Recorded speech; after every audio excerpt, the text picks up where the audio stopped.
Assalamualaikum warahmatullahi wabarakatuh. Gimana anak-anak keadaannya? Baik? Alhamdulillah. Masih bersama Bu Lasmini. Kali ini kita akan membahas bab yang baru, yaitu bab 3, pewarisan sifat pada makhluk hidup. Tentunya masih bersama Ibu Lasmini di SMP kita tercinta, SMP Negeri 2 Tanjung Anom. Ya. Anak-anak mau apa yang kita bahas? Ya. Pewarisan sifat tidak lepas dari ilmu genetika. Apa itu ilmu genetika? Yaitu cabang ilmu biologi yang mempelajari tentang materi genetika terkait dengan struktur, ekspresi, perubahan keberadaannya dalam populasi, serta proses rekayasanya. Ya. Nah, coba kita lihat. Di sini ada siswa, mungkin temanmu, mungkin ada foto temanmu di sini. Kita lihat dari bentuk cupingnya, ya, rambutnya, mungkin kulitnya. Itu semua dipelajari dalam genetika, yaitu dalam bab pewarisan sifat kali ini. Ya. Kita lanjutkan. Ya, apa saja yang dalam genetika? Yaitu molekul yang mendasari pewarisan sifat. Yang pertama adalah materi genetik. Materi genetik itu memegang peranan penting dalam proses pewarisan sifat. Misalnya, tadi sudah Ibu sebutkan, ada warna kulit, bentuk rambut, bentuk hidung, atau bahkan jenis penyakit yang kamu miliki. Tidak lepas atau tidak serta-merta hadir di dalam tubuh kita.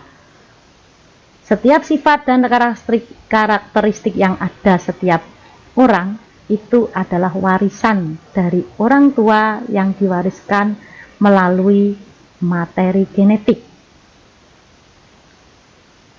Molekul yang berperan sebagai materi genetik itu adalah berupa asam nukleat, yaitu DNA atau deoksiribonukleat asid, dan RNA atau ribonukleat asid. Pada suatu untaian DNA itu terdapat unit instruktur atau perintah yang mempengaruhi sifat atau yang menentukan karakteristik setiap makhluk hidup, yaitu yang disebut dengan gen. DNA itu terletak di inti sel. DNA merupakan untaian yang sangat panjang. Agar DNA itu dapat tersusun di dalam inti sel yang kecil, maka untaian DNA itu melilit pada protein yang disebut dengan protein histon. Nah, kita lanjutkan. Bahwa seluruh untaian DNA tersebut dikenal dengan nama kromosom. Apa itu kromosom? Nah, kromosom terdiri dari 2. Ada kromosom seks yang disebut dengan gonosom dan kromosom tubuh yang disebut dengan autosom. Nah, yang selanjutnya adalah struktur DNA dan RNA itu sendiri.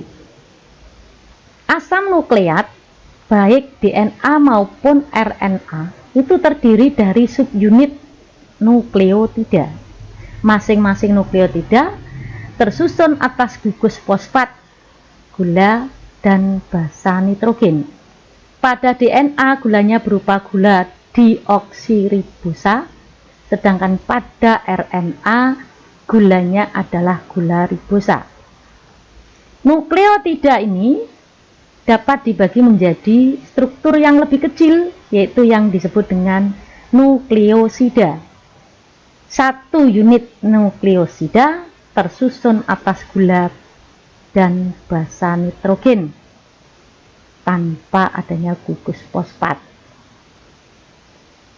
Ada 4 senyawa basa nitrogen yang menyusun DNA, yaitu adenin, lambangnya A besar, yang selalu berpasangan dengan timin, lambang T besar, serta guanin, G besar, yang selalu berpasangan dengan sitosin, lambang C besar.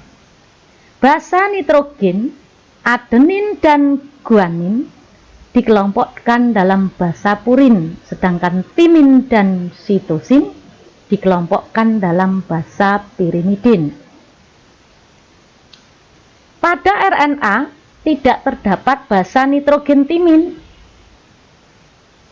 sehingga basa nitrogen timin ini pada RNA digantikan oleh basa nitrogen urasil yang dilambangkan U. Tetap ada 3, ada 4 ya, tapi timin diganti dengan urasil. Nah, ini coba kamu perhatikan struktur molekul DNA berupa struktur heliks dan struktur kimia parsial. Ini anak berupa untaian ya. Kemudian RNA, ini struktur untaian tunggal molekul RNA dan struktur kimianya. Ya. Yang ketiga, peranan materi genetik dalam penentuan sifat. Istilah-istilah genetika yang sering kita gunakan nanti dalam persilangan antara lain gen, yaitu segmen tertentu dari DNA yang ada di kromosom yang menentukan sifat keturunan tertentu yang dilambangkan dengan huruf tertentu. Misalnya dikatakan huruf tertentu, misalnya itu A besar, A kecil, B besar, B kecil, dan sebagainya. Kemudian alela. Alela adalah variasi atau bentuk alternatif dari suatu gen, ya lambangnya itu sendiri. Kemudian kromosom.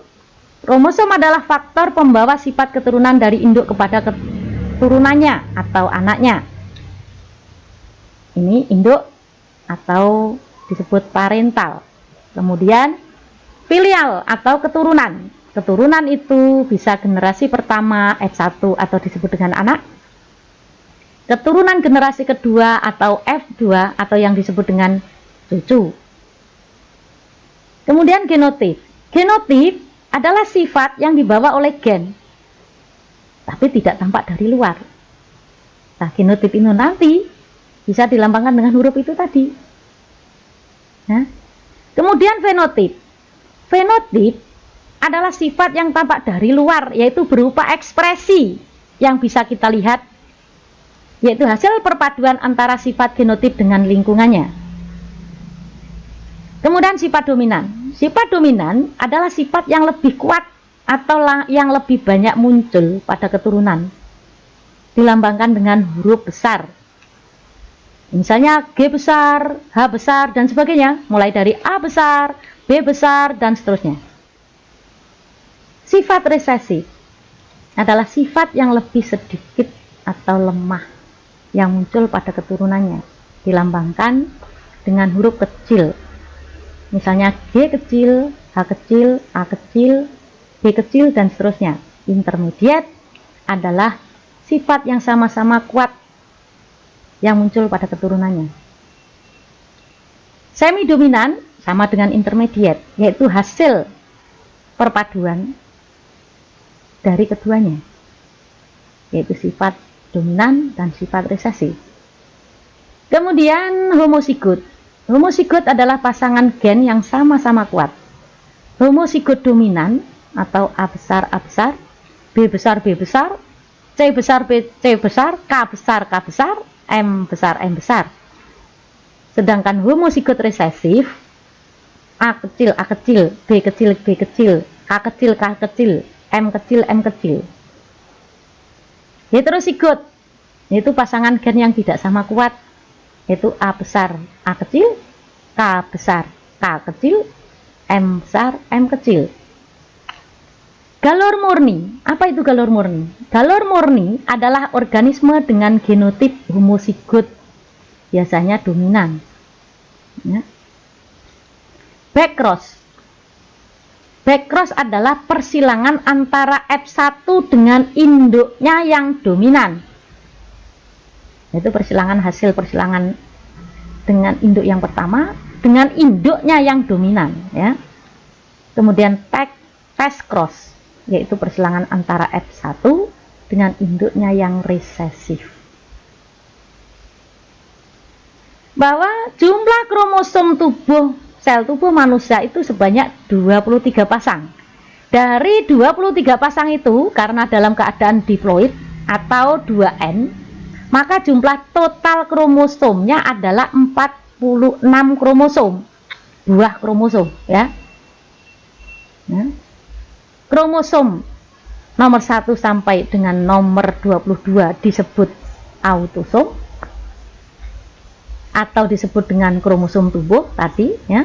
Sedangkan kromosom nomor 23 disebut kromosom atau gonosom atau kromosom kelamin atau kromosom seksual. Kromosom nomor 23 atau disebut dengan gonosom inilah yang membedakan kalian laki-laki atau perempuan. Dalam ilmu biologi, laki-laki disimbolkan